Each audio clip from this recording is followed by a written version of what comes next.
27 septembre, juste pour parler.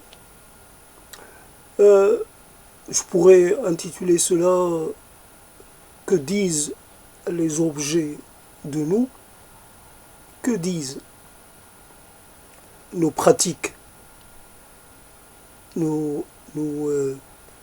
disent notre quotidienneté? Que dit la récurrence que nous avons, que nous produisons? Que disent certaines choses de nous? Quelle signification? Quelle, quelque part, quelle conclusion? Quelle interrogation? Quelle question?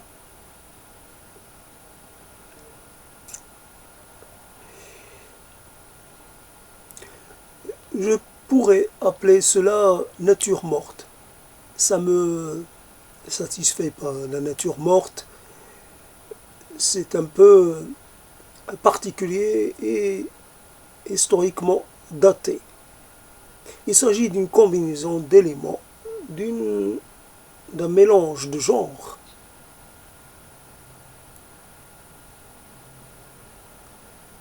Quelque chose exprime beaucoup de choses.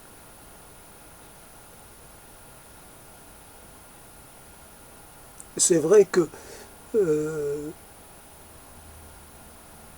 un mot seul peut laisser penser à beaucoup de choses, et quelquefois ces choses pourraient être différentes, voire un peu opposées. Que dit quelque chose de quelqu'un à un moment de sa vie? Que dit l'anthropologie, puisque c'est quelque chose qui est mis en valeur un peu à tort et à travers. Quelque part, on trouve toujours ce mot anthropologie qui s'incruste pour parler, pour s'autoriser de construire un discours sur tout. Pratique alimentaire. Quelle est la part de l'héritage? Quelle est la part du lointain? Quelle est la part, quelque part, du patrimoine dans ce que nous consommons? Nous faisons des mélanges, nous faisons des sortes de compromis, nous faisons des arrangements. Nous, aujourd'hui, plutôt hier, nous avons la possibilité de savoir que tel aliment venait de quelque part. Moi, je savais que pour l'huile d'olive, je pouvais consommer l'huile d'olive venant des oliviers de mon père. Depuis, beaucoup d'eau a coulé, beaucoup d'huile a été produite et j'en ai consommé beaucoup. Cette huile venait principalement d'Espagne, venait d'Italie, venait peut-être aussi d'ailleurs. Il est loin. Je ne peux pas identifier l'endroit. Je ne pourrai jamais. Je mange des choses qui sont des mélanges, des compositions, des sortes de millésimes. Voilà. Je mange ce qu'on me permet de manger. Je ne peux pas demander du local. D'ailleurs, je suis hors local. Mon local à moi, il est pas ici. Il n'est pas localisé ici. Il est localisé ailleurs. Donc, je suis déjà dans une position impossible. Il n'y a pas de compromis. Je ne peux pas.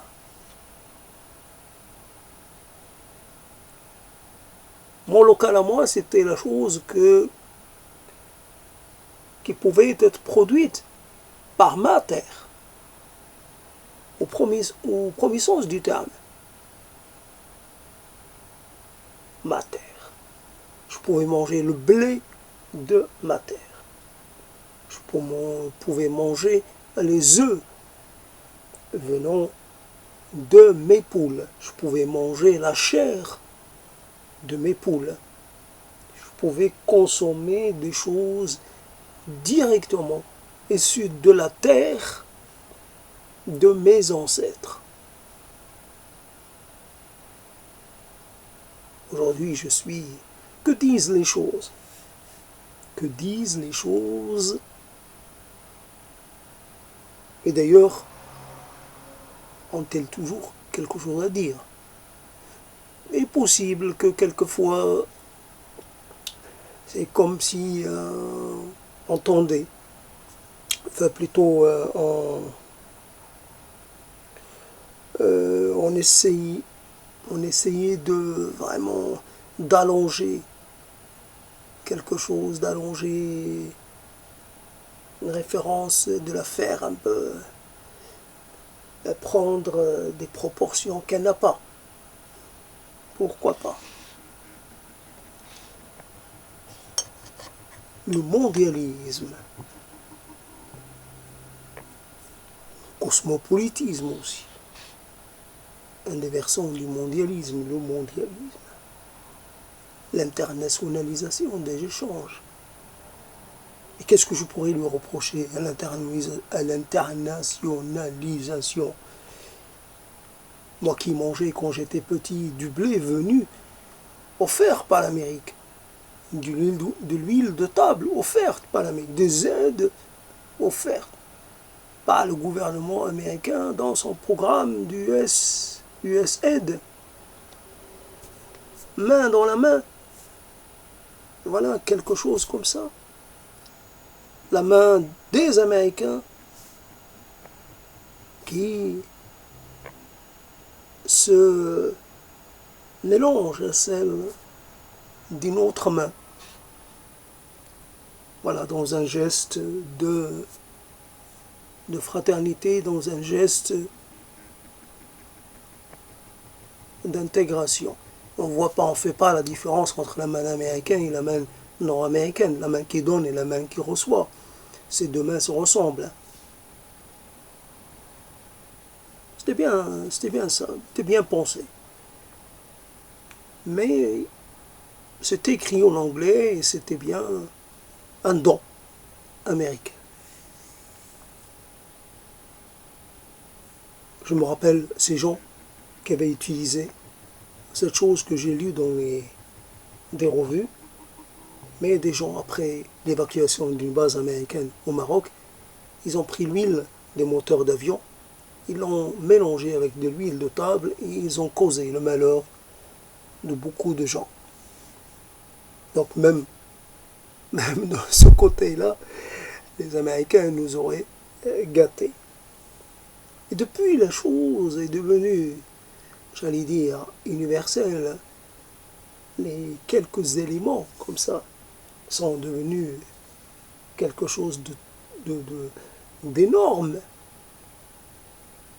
Aucun pays presque ne vit de sa propre ressource. Tout le monde échange quelque chose avec tout le monde. J'ai rien contre l'échange. J'ai rien. C'est bien d'échanger. Je sais pas, tu as quelque chose que moi je n'ai pas, alors on l'échange. Sauf qu'il faut que les termes de l'échange soient justes, soient équilibrés. Qu'il n'y ait pas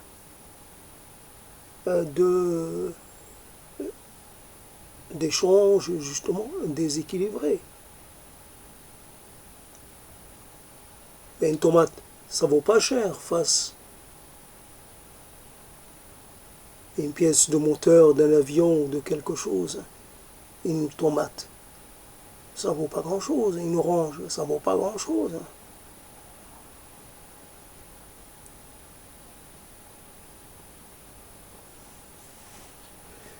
Simplement quelque chose comme ça, cette petite tomate dont je ne vais pas parler, cette tomatine, c'est fondamentalement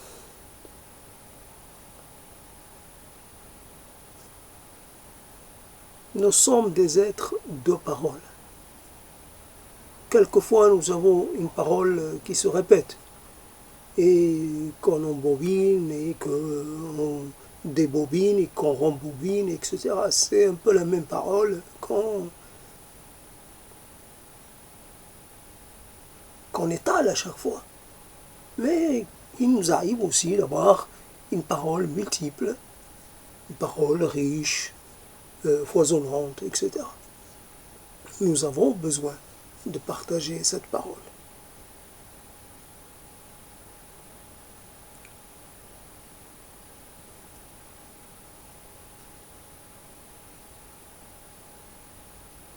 Il y a quelque chose qui peut arriver à l'être. On peut arriver à connaître un moment de vide, avoir personne à qui parler.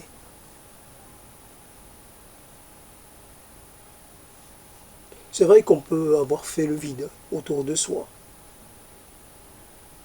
C'est possible aussi.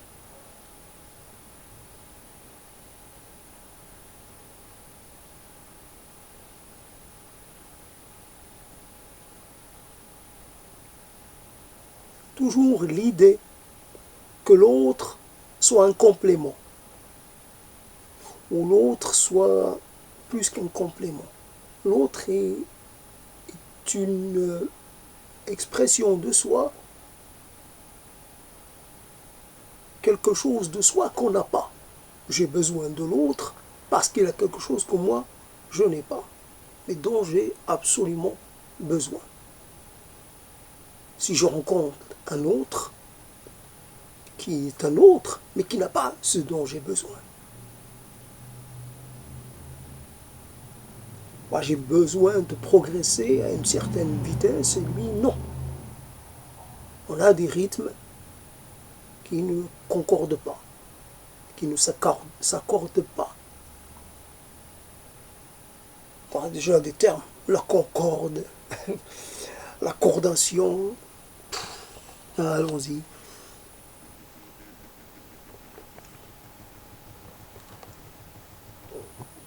C'est vrai quand on lit une critique, quand on entend quelqu'un parler, quelquefois nous sommes étonnés. Étonnés parce que finalement, nous découvrons que l'autre a un éclairage, a une façon d'appréhender les choses, de les juger, de les estimer qui est intéressante, qui est stimulante. Et bien sûr, il y a de notre part une sorte de jalousie, mais une jalousie, j'allais dire, sans conséquence. Je t'envie d'avoir suivi ce chemin, d'avoir eu cette pensée-là,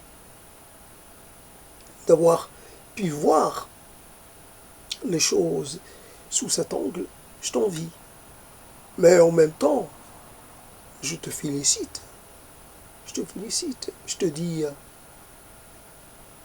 Bon, ça crée un rapport un peu... Qu'est-ce que je pourrais dans cet échange? Est-ce que je pourrais t'apporter quelque chose? Est-ce qu'on pourrait avoir un échange équilibré? Est-ce que ça sera toujours toi qui apportera les choses les plus précieuses et moi qui ont le plus de valeur, et moi j'ai toujours quelque chose un peu. Moi aussi. À quel moment on se rend compte qu'on a fait une sorte de découverte, qu'on a vraiment perçu quelque chose et qu'on en jouit d'une certaine, comment dire, exclusivité dans cette découverte, dans cette approche? À quel moment? À quel moment Faisons-nous preuve de singularité et preuve d'originalité.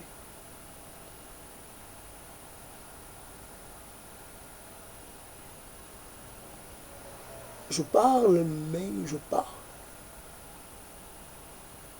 Je parle, mais je parle.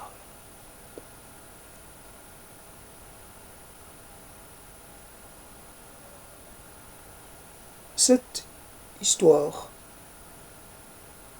le cinéma offre à l'aperçu des choses qui est totalement irréelle. Quand vous êtes en face de quelqu'un, quelquefois, il n'y a pas de caméra, évidemment, pour enregistrer ce qui se passe. Aucune caméra, d'ailleurs, ne peut enregistrer ce qui se passe réellement entre deux personnes ou au plus de deux, parce que c'est très rapide. Un film, ça a besoin d'un temps, temporalité particulière, fictionnelle, artificielle. Tu as ta répartie, bah, tu as le temps qu'il faut pour la dire. Et l'autre, pendant ce temps, il se tait. Si c'est pas dans le scénario, si c'est pas dans le script, bah, s'il ne doit pas parler, il ne parle pas. Bah, j'ai le temps, moi, d'installer ma parole, de dire les choses comme ça doit être dit. J'ai pas la voix qui tremble parce que c'est pas dans le scénario. Donc je tremble pas. Dans la réalité vraie, si je suis surpris par quelqu'un, ben, je vais avoir une voix tremblotante. Je vais perdre mes moyens. Je vais manquer de répartie. Je vais manquer d'assurance. Comme cela. Et le cinéma, voilà, et les choses s'installent. Vous êtes interrogé. Ben, on ne voit pas que vous êtes sous tension. Que vous êtes... non, vous répondez normalement. Dans la vie réelle, on ne répond pas normalement. On est mis en infériorité, on est mis en difficulté.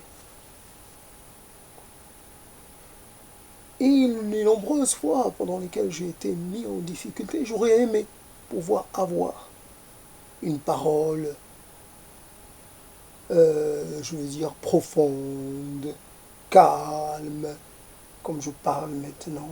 Je prends mon temps, je respire normalement, je ne suis pas anxieux, je ne suis pas sous tension. Et non, les nombreuses fois pendant lesquelles j'ai manqué de répartie, j'ai manqué de, comment on dit, un autre terme, je suis sûr que je ne vais pas le trouver, alors je ne cherche pas, j'ai manqué...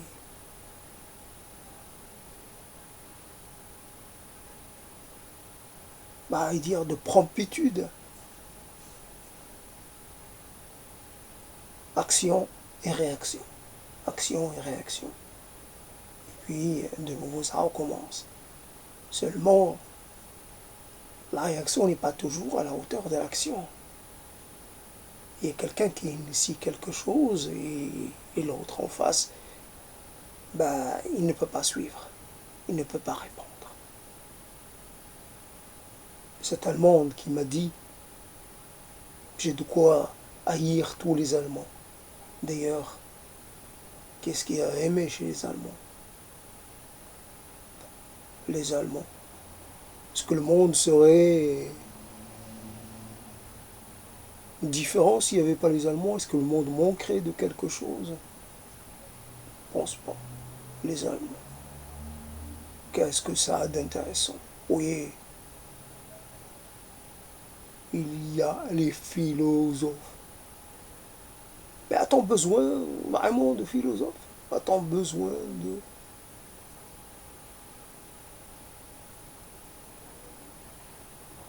Ouais. A-t-on besoin de Goethe? A-t-on besoin de Kant? A-t-on besoin de tous ces gens-là? Attends, besoin de musique allemande.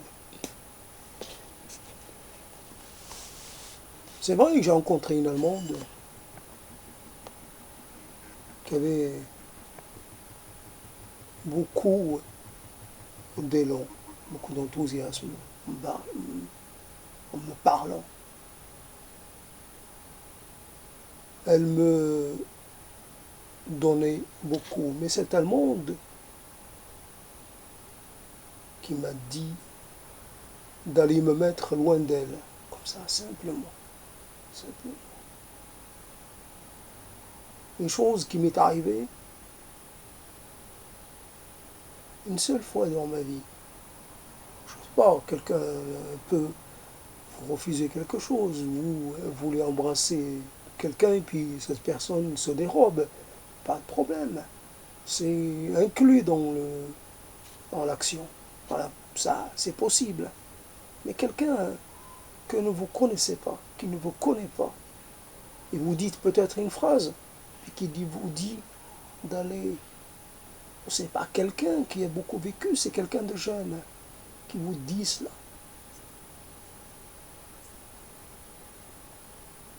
Il vous emprisonne toute votre vie dans cette absence de réaction. Qu'aurais-je dû faire? J'aurais dû, normalement, venger mon honneur. Qu'est-ce que j'aurais pu faire? Aujourd'hui, j'aurais dû la frapper. Mais, a posteriori, qu'est-ce qu'on peut envisager tout, même les choses les plus extrêmes, ça ne sert à rien. Je ne l'ai pas fait. Je me suis exécuté, voilà, comme un lâche. Je me suis éloigné. Je comprends les gens qui disent, et qui ne l'ont pas fait, et qui disent que je ne parlerai plus allemand. Mais pourquoi parle-t-il encore allemand? Pourquoi des gens qui ont perdu les leurs, massacrés, pourquoi continuent-ils de parler allemand? Pourquoi continuent-ils de se réclamer de la culture allemande? C'est un non-sens. Comme ce non-sens de nous replonger éternellement dans les heures de gloire avec, entre guillemets, du nazisme, nous faire réentendre les chants à la gloire de la race allemande et la race aryenne, et puis les choses comme ça. Et puis les défilés, et puis les soldats, et puis toute la mise en scène, puis Riefenstahl, puis d'autres, puis d'autres, et puis d'autres. Pourquoi est-ce nécessaire? Quelqu'un qui regarde cela, un système. Voici comment des juifs sont devenus des auxiliaires des nazis, des Allemands. Les nazis sont des Allemands. Arrêtons de jouer sur les mots.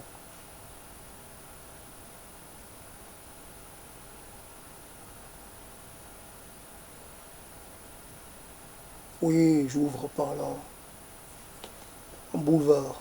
Bah, évidemment. Évidemment. Toute parole peut être contredite. Il y a pas. Mais imaginons quelqu'un qui a sur son bras tatoué les chiffres maudits et qui ne peut pas enlever parce que ça ne s'enlève pas. Il faudrait qu'il s'enlève la peau. Mais tant qu'à faire, enlevons cette peau. Puis, à nu, mettre la chair à nu plutôt que de devoir vivre avec ce marquage.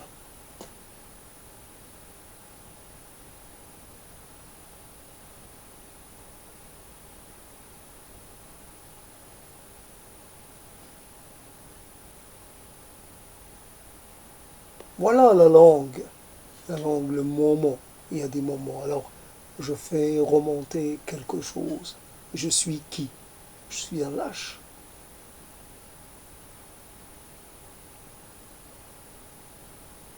Il n'y avait pas là un défi physique. Il y avait là quelque chose d'inhabituel et d'imprévu. C'est notre incapacité à... Bien sûr, si j'avais les moyens, si je m'étais donné les moyens, je pourrais faire de cela quelque chose. Ouais, je mettrais en place. Je lancerais un anathème contre tous les Allemands. Puis les Allemands normaux que j'ai rencontrés, tant pis pour eux. C'est vrai, j'en ai rencontré, je sais plus, Saint-Andreas. Ouais, peut-être. Saint-Andreas. Ouais, fut un temps.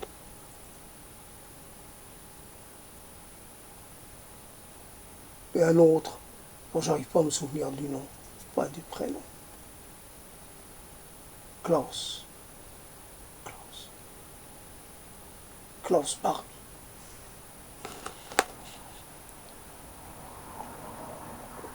Klaus quelque chose, mais pas Klaus Barbie, mais Klaus tout de même. Un anathème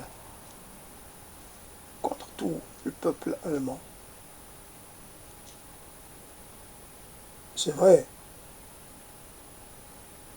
on a fêté, je pense, il n'y a pas longtemps, la disparition de l'État allemand de l'Est. L'Allemagne, comme on l'appelait déjà. Puis il y avait l'Allemagne fédérale et puis il y avait l'autre, l'Allemagne de l'Est. Et je me rappelle, j'ai eu un cadeau de la radio allemande de l'Ouest, radio de Berlin, de la radio de Bonn, la radio de l'Allemagne fédérale située à Bonn.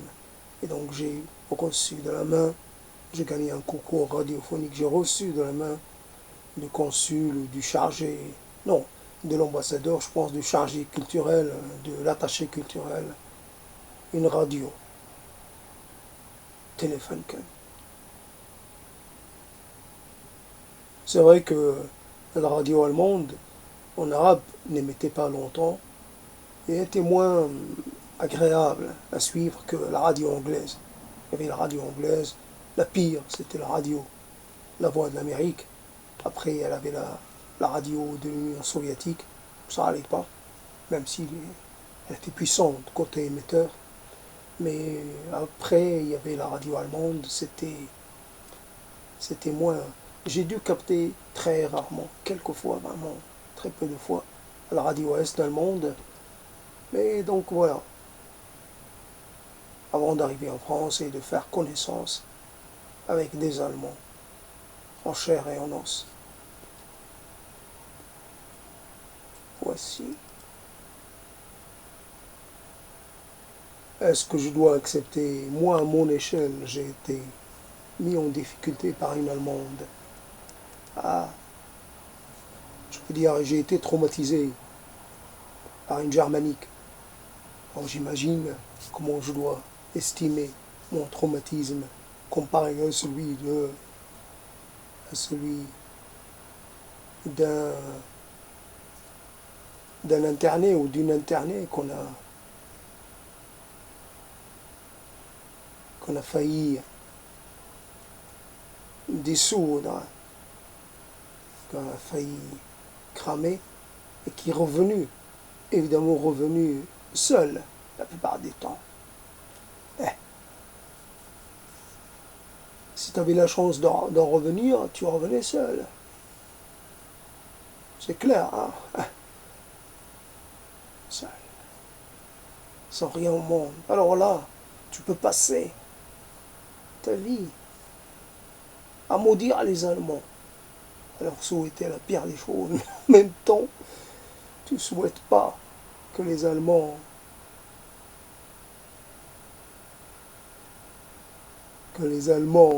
soient, comment dire, t'imagines, l'État d'Israël qui reçoit de l'argent de compensation venu d'Allemagne. Cet argent, il devrait être maudit, l'argent des Allemands. Non, les armes venant d'Allemagne. Imagine.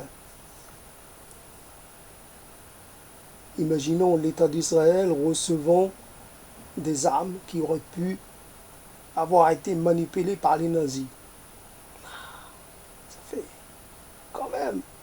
Bah d'accord, c'est pour vaincre les Arabes, mais quand même, ça ne justifie pas qu'on utilise ces armes-là qui ont servi contre, que peut-être manipulées par des exterminateurs. Non, comme cette histoire, l'Allemagne fédérale, quand elle est devenue l'Allemagne tout court, l'Allemagne de l'Ouest, je ne sais plus comment on l'appelait déjà,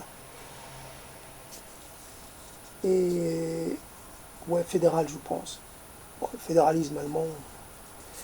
Et donc cette Allemagne-là a donné des engins blindés qu'elle a récupérés auprès de l'armée est-allemande et les a donnés gratuitement à la Turquie. Comme ça. Donc quelque part, la circulation des armes, on n'en a pas besoin, ça appartient à un État qui a disparu. Voilà, l'État nazi a disparu, ces armes peuvent très bien se retrouver, peuvent avoir été données, se trouver ou se retrouver en Palestine, pas de problème. L'argent allemand, après tout, c'est de l'argent, on le prend. Il aurait fallu faire plus, punir ces gens, de façon plus, j'allais dire, plus fondamentale dans leur chair, pas seulement leur prendre un peu d'argent, pas seulement les toucher au porte-monnaie, mais les toucher vraiment au corps. Ce qu'ils ont fait, voilà. Alors à moi, à mon échelle, j'en vois dans cet instant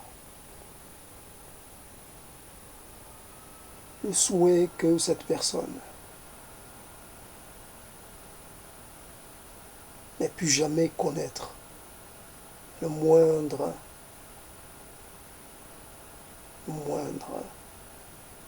la moindre once de bonheur et de satisfaction. J'espère. Mais à qui? Et comment je peux savoir si c'est... En tout cas, je maudis cette personne. Autant une chose comme ça, aussi illusoire, puisse prendre corps. Je maudis cette personne. Tout de même. Bon, je sais rien. J'ai rien à perdre. Je le fais. Ça sert à rien. Je le fais quand même. Un petit quart d'heure, un petit 10 minutes anti-germanique. Pourquoi pas? Ouais, il faut pas mettre tout le monde dans le même panier, c'est clair. C'est clair. Aujourd'hui, les gens remettent l'Allemagne à l'honneur. Ouais. Elle ressuscite.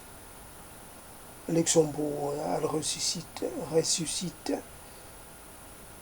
sais plus comment il s'appelait. Son compagnon, l'autre. J'ai peur de me tromper, donc je ne prononce pas son nom. Je ne prononce pas le nom que j'ai en tête. En tout cas, c'est comme ça.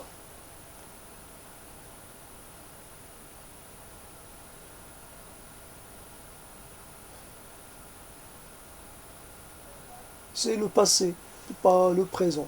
C'est le passé qu'on visite, avec les mots, à chaque fois. Quelqu'un qui est plus présent dans son passé que dans son présent. Et qui doute. Qui doute sur l'avenir qu'il va avoir. Encore plus de passé.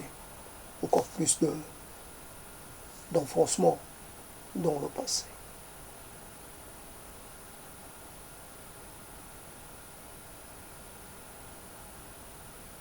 Bien sûr,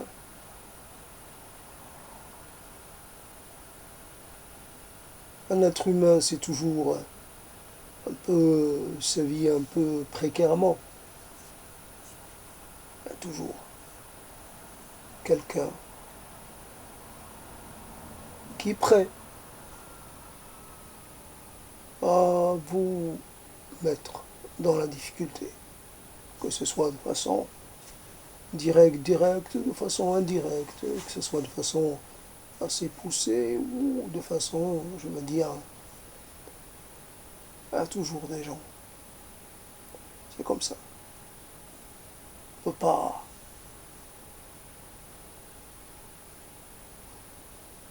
Un peu une sorte de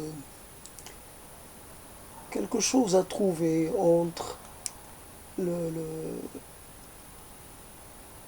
rationalisme, ou je ne sais pas comment dire, et l'état un peu,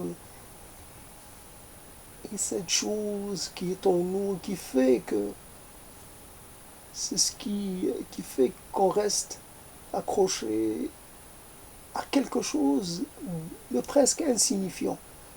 En tout cas,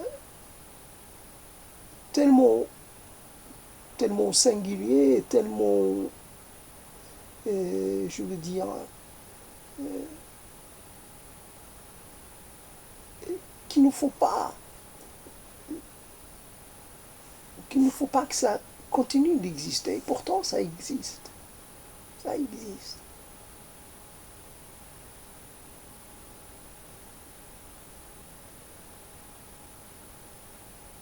Et pour contrebalancer un effet, il faut un contre-effet. Ah, souvent, la dernière fois, j'ai été faire quelque chose, j'ai parlé à quelqu'un et j'ai dit merci alors que je ne voulais pas dire. J'ai dit une phrase que je ne voulais pas dire. Toujours des petits problèmes avec ce merci, quand je n'ai à me mettre à la merci de personnes, même de façon métaphorique, à quelque chose que je réclame pour moi, l'abolition des merci et l'instauration d'autres choses. Je ne tiens ni à rendre grâce, ni à remercier, ni gracias, ni merci, ni rien.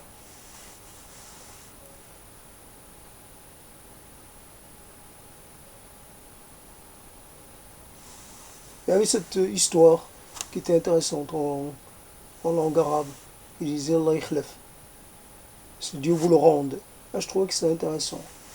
Parce que ça laissait la responsabilité à Dieu. Moi, il fait quelque chose, ben, c'est Dieu qui vous récompensera. Moi, voilà. Moi, je ne suis pas obligé de vous retourner la gentillesse. Allah ikhlaf, que Dieu vous le rende. Voilà. Et Dieu, s'il ne le fait pas, ben, c'est son affaire. C'est Dieu. Après, moi, je ne peux pas décider à la place de Dieu. Je ne peux pas obliger Dieu à faire ceci ou à ne pas faire cela. Voilà, que Dieu vous le rende. C'est intéressant.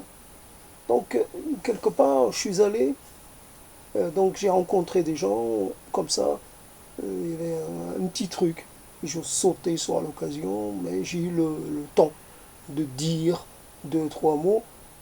Et je me suis retrouvé dans une situation un peu, non pas surréaliste, ça n'a pas atteint le degré de surréaliste, le degré de surréalisme, mais c'est bizarre.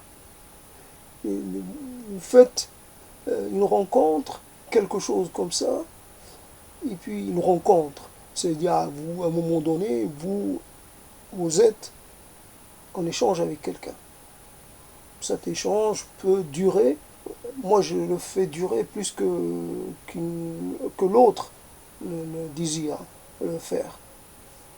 Donc, je fais, mais à un moment, l'autre va vraiment prendre le dessus. Mais en attendant, ça m'a permis de me sortir de la pensée qui me tenait. Auparavant, après, j'étais pas plus avancé parce que j'avais fait chou blanc, mais en tout cas, on fait une bulle. Une bulle, on ne sait pas quand elle va éclater. Une bulle, ça éclate. Bon, les spécialistes qui arrivent vraiment à la faire tenir très longtemps sont rares. Donc moi, j'en fais pas partie. Donc je fais une bulle, quelque chose comme ça. et bien ça explose rapidement. Voilà mes rencontres, c'est des bulles. Des bulles. Ah, et le monde n'est pas fait de bulles, il est fait de réalités, je vais dire, tangibles, de réalités dures. Dur, c'est moi seul. J'avance seul. Évidemment, s'il y avait réellement de la part de certains des déclarations de genre, bah, réellement, et à la déclaration lesquelles je pourrais croire, que je pourrais croire, voilà, dans lesquelles je pourrais me retrouver. Vraiment, cette chose que vous avez faite, cette initiative que vous avez prise, elle mérite. Elle mérite qu'on la loue. Voilà, être loué pour quelque chose, ça peut contrebalancer. Et on fait tout ça, c'est en termes de rattrapage. De rattrapage à plusieurs niveaux. On rattrape une parole qui n'a pas été dite, une réponse qui n'a pas été donnée, une bêtise qui a été faite. On essaie de réparer. Si quelqu'un a fait quelque chose d'insupportable, a commis une faute, moi aussi j'ai dû en commettre. Et seulement, je suis comme tout le monde, je me souviens de ce qu'on m'a fait, mais pas de ce que moi j'ai pu faire comme mauvaise action. C'est ça le problème. J'ai dû blesser, vexer, traumatiser des gens, mais je ne m'en souviens pas. Je ne me souviens pas. J'ai une sorte de délinquant de la chose. Je ne dirais pas criminel parce que ça serait un peu trop, mais délinquant, dans le sens où on ne s'en rend pas compte. C'est ça le problème. On peut dire des choses. À un moment, j'avais dit de quelqu'un qu'il était, je ne me souviens plus, qu'il était, non pas ignoble, mais quelque chose, un qualificatif que j'avais utilisé pour la première fois. Mais c'est vrai, avec le français, pas toujours l'occasion d'utiliser tout, tout ce qu'on a en, en réserve. Et quelquefois, un terme nous apparaît opportun. On l'utilise même s'il est un peu excessif. Mais il peut être un peu déplacé. Mais finalement, la personne à qui je l'ai dit a trouvé un peu exagéré, même si elle n'a pas trop l'occasion de l'entendre, parce que c'était un terme. Non, je ne me souviens pas, mais c'était un terme fort. Mais la personne était encore dans sa méchanceté, dans sa mauvaiseté, il était encore plus. C'est-à-dire que ce qualificatif, ou ce disqualificatif, il était encore pas suffisant. Parce que c'est une personne, vraiment, il y a des gens foncièrement dangereux, foncièrement mauvais. Euh, Simplement, on les rencontre quelquefois, on les rencontre sans avoir une idée de la réalité de leur dangerosité, de, la, de leur vrai caractère. Et nous, on les côtoie, comme ça, béatement, tranquillement, et pourtant, c'est des gens qui pourraient se retourner contre nous, parce que fondamentalement, je ne sais pas, ça dépend des contextes, mais il y a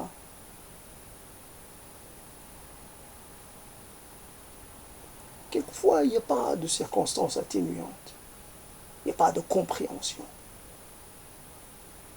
Un mauvais, ça reste un mauvais. Euh, un défaillant, ça reste un défaillant.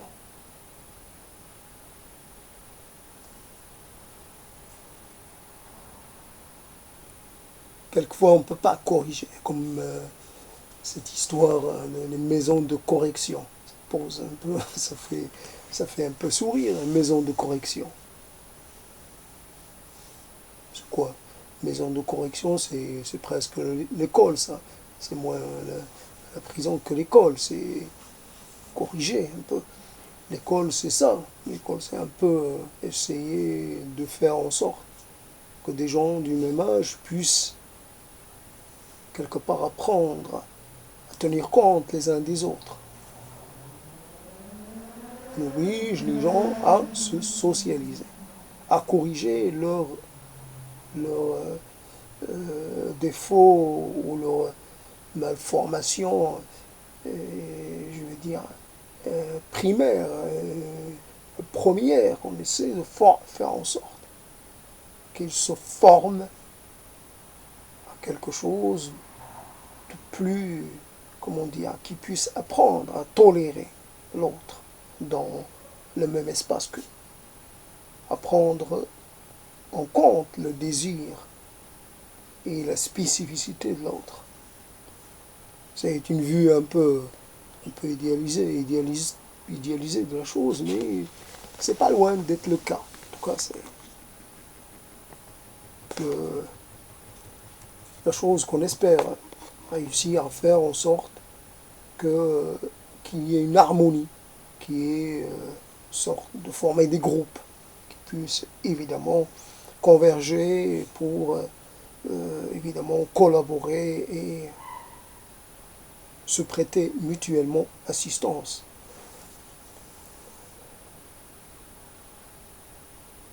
Simplement parler parce que comme avoir en face de soi de l'eau, un peu croupie, un peu toujours qui ne bouge jamais. À force, il y a des choses qui se passent. Il y a de la pourriture, il y a du pourrissement, il y a du... Alors on essaie de faire en sorte que ça bouge, ça oxygène l'eau, ça permet peut-être à des choses d'émerger. Voilà, donc parler, il y a des mots qui sont un petit peu laissés comme ça, comme considérés comme oubliés, comme inutilisables. Là, ils prennent la poussière, ils finissent par être négligés. Ah, c'est quelque chose dont j'ai pas besoin, donc je ne l'utilise pas. À force de ne pas l'utiliser, on finit par oublier qu'il existe un outil qu'on n'utilise pas. C'est un outil qui va finir par... Voilà donc des mots. Essayer en sorte de faire en sorte que des mots un peu oubliés, un peu émergent comme ça. Et de nouveau s'installent dans le paysage sonore, dans le... Évidemment, cet exercice-là est un exercice spécial, l'exercice un peu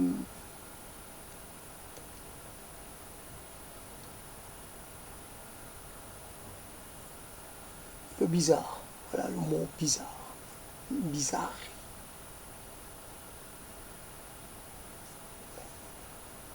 Mais bon, je ne suis pas une bizarrerie près. Puis, toutes les façons, ce n'est pas. C'est un discours qui est contrôlé de toutes les façons. C'est quelque chose qui se veut clair, qui se veut progressif, par l'unité, une certaine unité, comme cette phrase clé, l'unité de l'espace et du temps. Voilà, il y a une unité du propos, et que, voilà.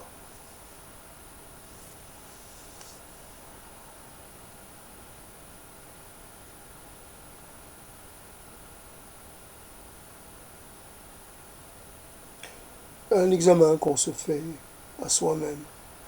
Je m'auto-examine pour voir si je suis capable, voilà. Sans avoir d'idée précise. Où tu vas, je vais naviguer un peu. Moi, je vais dériver. Je vais dériver. Bon, je m'éloigne un peu de temps en temps du réel pour essayer un peu de me retrouver dans des paysages que j'ai pas l'habitude de fréquenter. Mon passé, c'est pas vraiment quelque chose que je ne fréquente pas. C'est un lieu de référencement, j'allais dire permanent. C'est ce que j'ai. C'est ce que j'ai. Je pourrais dire oui, le passé, c'est ce qui se forme juste en ce moment, là aussi. Passé, c'est ce qui vient de passer. Il se forme en permanence, donc il s'accumule. Mais non, c'est pas aussi simple. Bien sûr, ce passé qui passe, il est marqué par cette parole. Cette parole s'inscrit au fur et à mesure dans le passé. Et au fur et à mesure qu'elle se déroule, elle s'inscrit dans le passé, non pas dans le présent. Un présent qui devient automatiquement du passé. Mais il y a un passé réellement plein, réellement dense, réellement divers. Et c'est celui-là que je fréquente. Avec des gens, avec des paysages, avec de la vie, avec de la mort, avec des choses, avec des moments variés.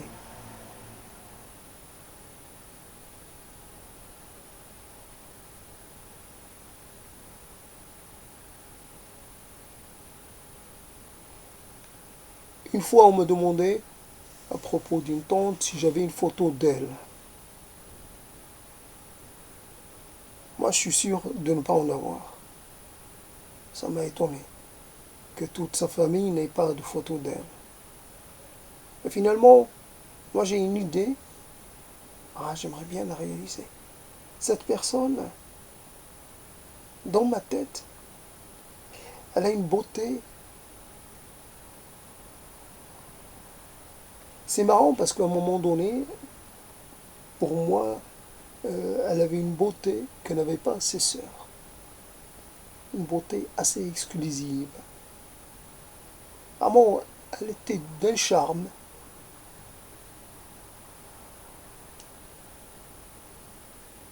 très très profond. L'idée que je me fais d'elle, c'est de quelqu'un de charmant. De charmant et de beau et de vraiment très... une certaine perfection, une certaine excellence dans les traits. Après, là, en parlant, je modifie un peu, parce qu'il faut... ce qui reste une image, une fois qu'on veut le mettre en mots, on se rend compte un peu des vides. Une image, elle ne peut pas être décrite, déjà, parce qu'elle est faite d'une matière presque impalpable. C'est de l'informe qu'on a l'impression qu'il constitue une forme. Mais c'est de l'informe, pur et dur. Il n'y a rien. On peut pas, je ne peux pas décrire à quelqu'un. J'ai échoué à me la décrire, alors je ne peux pas la décrire à quelqu'un qui pourrait la dessiner. Je ne pourrais pas dire, tiens, ce trait-là, ce trait-là. J'ai pas le support. Si j'avais le support d'une photo, oui. Mais sinon, rien. Rien. Et d'un autre côté, ça constitue une singularité. C'est une des rares personnes dont je n'ai pas de photo. Donc je vis sur quelque chose qui devient, qui obligatoirement une sorte de vision qui n'a pas son correspondant dans la réalité. Et ce qui est intéressant dans cette affaire, c'est que il y a dans la mémoire des choses qui se passent, qui ne sont pas toujours évidentes. Il y a quelquefois une personne qu'on a quittée depuis 30 ans, ou plus, qu'on n'a pas revue, et l'image, d'ailleurs c'est ça qui fait que on peut avoir une certaine réticence à revoir les gens qu'on a aimés il y a longtemps, parce qu'on ne veut pas que l'image qu'on en a gardée soit un peu... On n'a pas envie de corriger cette image. Non. Je veux garder l'image que j'avais d'il y a 30 ans ou plus de 30 ans. Cette image peut disparaître, peut presque s'effacer. Et à un coup, elle peut revenir, nette, très nette. Alors j'attends le retour de l'image nette de cette tante. Aujourd'hui, là, je défaille, mais je suis sûr qu'elle reviendra. Ses lèvres, je les connais. Ses lèvres. Sa voix un peu, mais ses lèvres, je les connais. Mais il me manque quelque chose. Alors, voilà, donc, on peut tenir le coup comme ça, à parler. C'était une manière de ne pas parler, de ne pas se taire. Une nuit qui ressemble.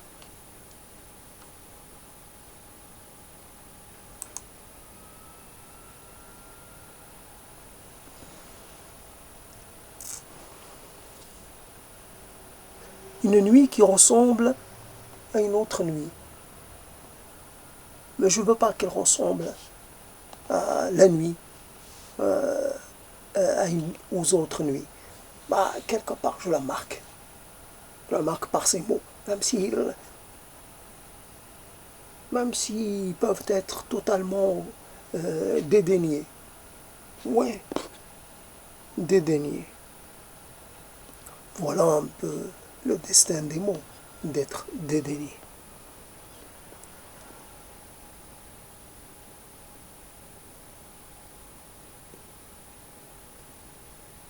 La chose qui, bien sûr, la chose qui presque n'a pas lieu d'exister. Ces mots qui n'ont pas d'objet précis.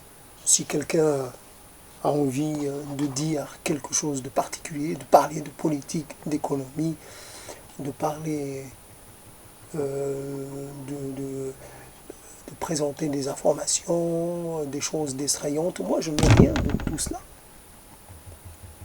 Donc c'est quelque chose qui n'a pas de forme précise,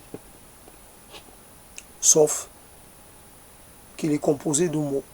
Voilà, des mots qui se suivent et qui peuvent un peu varier dans leur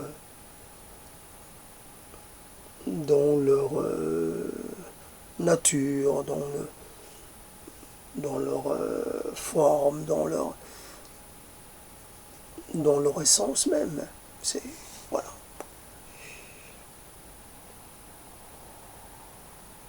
Simplement. Je t'ai rencontré et c'était, sans le savoir, c'était le début de mon malheur. J'allais faire connaissance avec le monde de la rétention. J'allais devoir apprendre à me taire, à me retenir,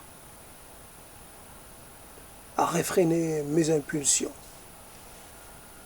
à accepter l'inacceptable.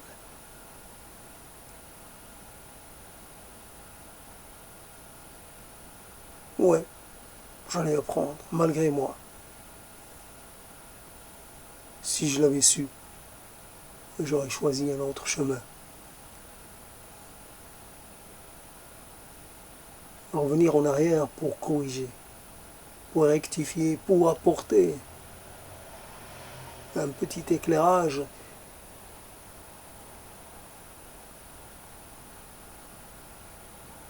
J'apprenais. J'apprenais, mais j'apprenais. J'arrivais toujours. J'arrivais toujours après l'autre. Lui, il avait de l'avance, trop d'avance sur moi. J'apprenais à retenir mes sentiments, à me durcir. Mais l'autre, il s'était déjà endurci. Impossible de ressentir comme lui. Il avait appris à dédaigner, à mépriser, à expulser, à renier, à refuser, à rejeter, à détester, à haïr. Moi, il me fallait que j'apprenne tout cela. Il fallait que j'apprenne tout cela. C'était pas possible. C'était... J'avais trop à prendre. Et j'ai échoué, évidemment. Je pouvais pas haïr. Je pouvais pas mépriser. C'est pas possible, c'était pas possible.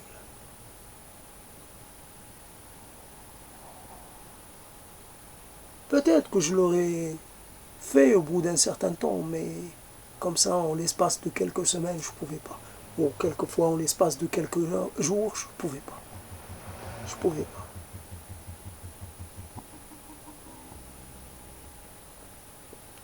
Après, je suis tombé sur des maîtres, maîtresses.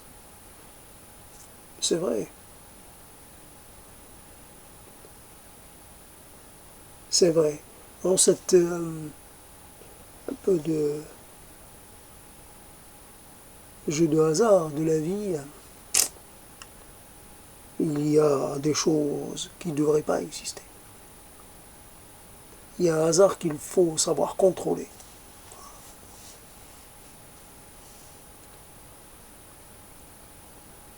Là, c'est vraiment, les dés ne sont pas pipés, mais par contre, c'est un hasard, c'est vraiment un hasard énorme et c'est pas, je préfère les dés pipés, je préfère la tricherie plutôt que d'accepter le jugement du hasard.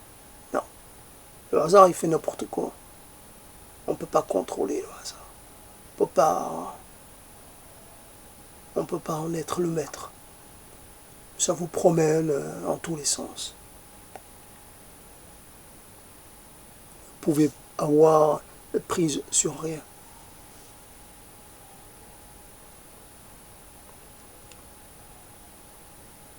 Et voilà le résultat de ces choses-là.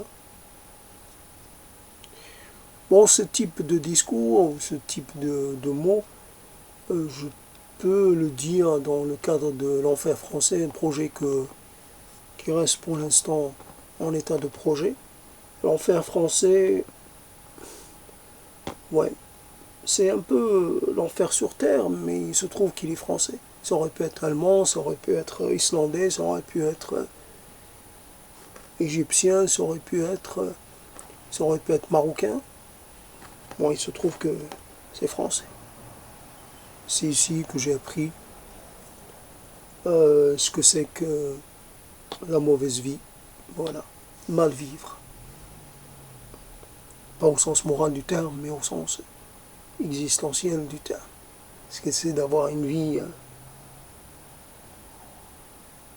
d'une vie, je, je veux dire, moche, moche, pas jolie, pas belle, pas séduisante, pas florissante, pas odorante. Ouais, il se passe rien. Il se passe rien. Au bout d'un moment, il se passe rien. Il n'y a même pas ni beau, ni mauvais, ni laid. C'est rien. C'est le rien qui domine. Et moi, avec mes mots, j'essaie de contrer ce rien, de lui imposer quand même mes mots. Ah, mes mots, ils vont être mes émissaires auprès de je sais pas qui. Et ils vont jouer un peu les porte-voix quelque part. Quelque part. Alors, j'ai tenu, je ne sais pas combien de temps, j'ai tenu un certain temps. Voilà que je veux m'arrêter.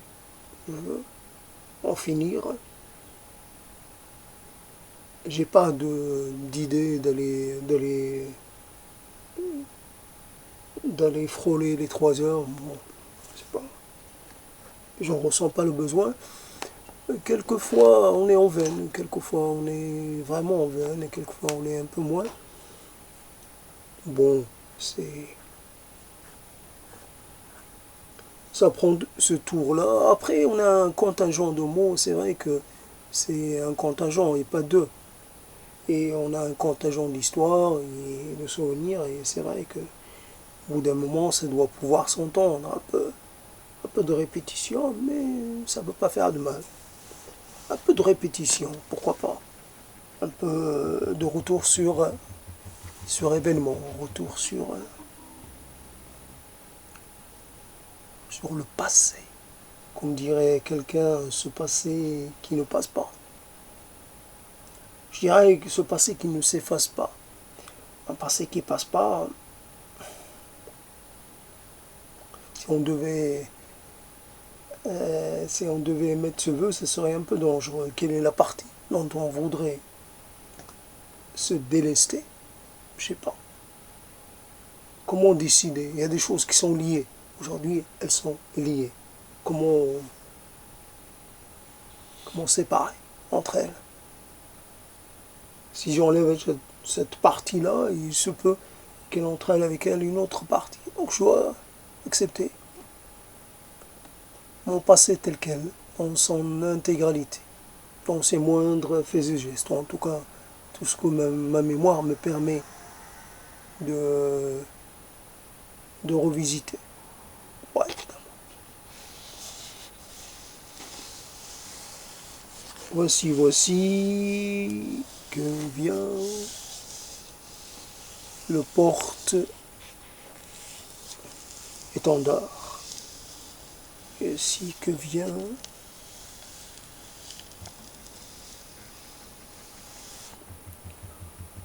j'aurais pu, je peux. Et à un moment, on a envie, c'est comme une préparation. Une préparation de mots. Au bout d'un moment, on prépare le terrain, on s'échauffe, et puis on a envie de passer à autre chose. Quelquefois, c'est un peu tard, il est 1 heure et quelques, et quelquefois, le corps n'est pas réellement là, même si je ne suis pas fatigué, j'ai juste un peu mal. Mais c'est vrai que ça demande d'élever la voix. Il y a un coup, par exemple, pour un peu se relancer, pour essayer de passer à une vitesse supérieure, il faut qu'il y ait quelque chose. Alors, je pourrais me donner une gifle, par exemple.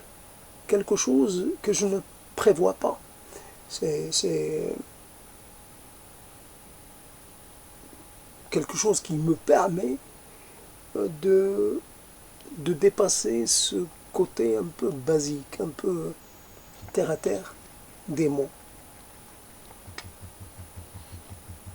C'est vrai, je me suis appuyé sur l'incident avec l'allemande pour essayer de... Mais ça reste très, très commun. C'est dépasser le commun, dépasser le conventionnel et être un peu plus haut. C'est situé un peu... J'y arriverai pas, je sens que j'y arriverai pas. J'ai plus l'habitude de le faire et c'est vrai que c'est un exercice un peu périlleux. Alors je l'anticipe un peu avec appréhension. Il y a une petite peur de le faire. Mais c'est vrai, il nécessite de pouvoir disposer d'une certaine liberté, d'une certaine aisance. Parce que s'il faut élever la voix, s'il faut faire du bruit, s'il faut faire, parce que cela doit s'accompagner de gestes et de sonorités. Il ne peut pas se passer de façon de voix basse comme ça, un peu contrôlée. Il faut qu'il y ait de l'éclat, il faut qu'il y ait un peu... Après, c'est le monde de l'inattendu. Après, si ça doit se dérouler de façon, j'allais dire, basse, bah, pourquoi pas. Mais c'est le monde. Et c'est vrai, si je reste toujours sur ce registre, je vais me sentir un peu frustré. Il faut que je puisse laisser... Évidemment, quelquefois, on a besoin d'une sorte d'impulsion, comment dire, d'un germe. Un germe un peu particulier. Pour pouvoir, c'est vrai, quand j'ai pas ce germe, ben, j'arrive pas à me développer. Il faut qu'il y ait une petite idée, un mot particulier, et ce mot va servir de terreau, va servir de base pour pouvoir, évidemment, se multiplier, prendre un peu, gonfler, se densifier, etc. Voilà, donc je laisse un peu s'arrêter les mots en cet instant et je redeviens silencieux avec regret tout de même, avec regret. Simplement, quand on a fréquenté les mots pendant un certain temps, on n'a pas envie de les quitter.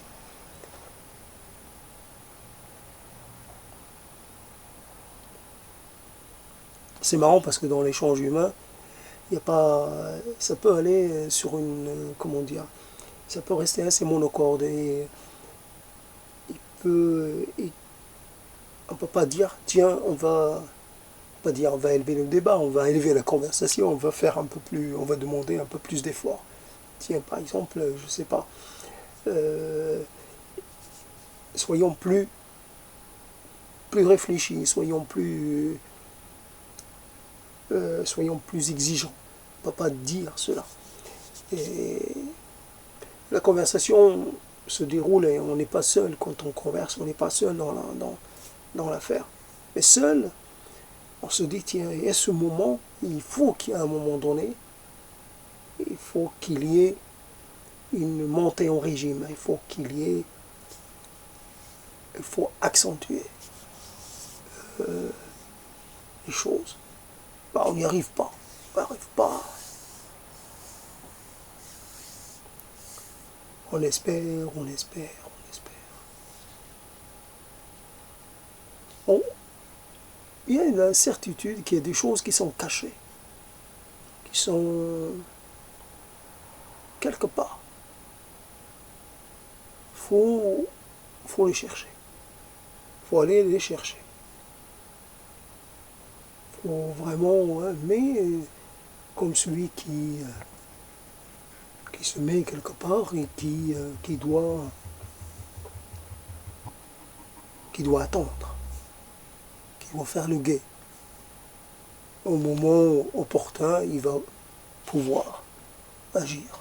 J'espère avoir le moment comme ça, avoir des opportunités plus réelles de vraiment faire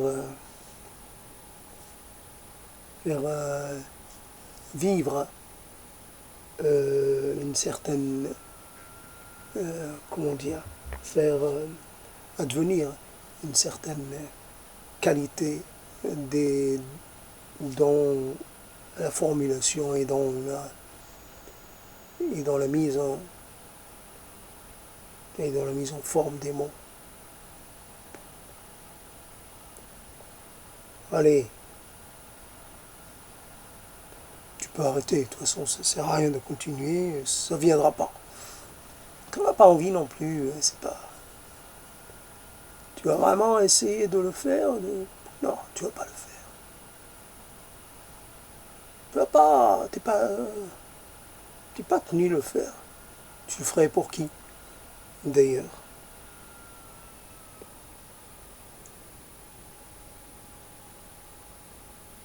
C'est ça qui est intéressant, c'est que on peut.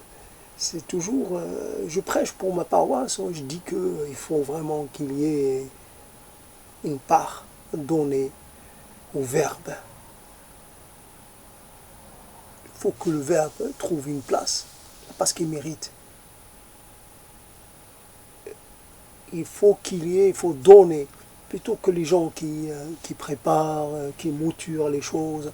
Il faut vraiment en sorte de donner sa place à l'improvisation et à l'accouchement en direct des mots.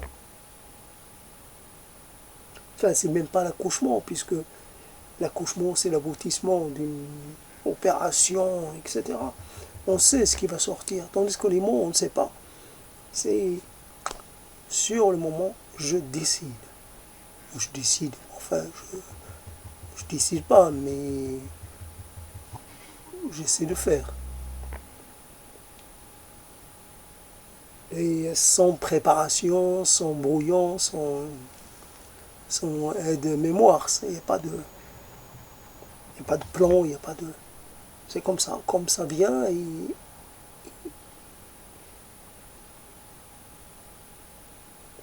seulement un peu, faut qu'il y ait des amorces intéressantes.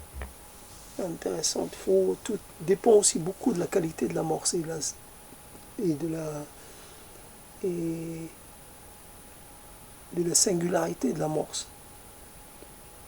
La pertinence, enfin, comment l'amorce, elle est... Bon,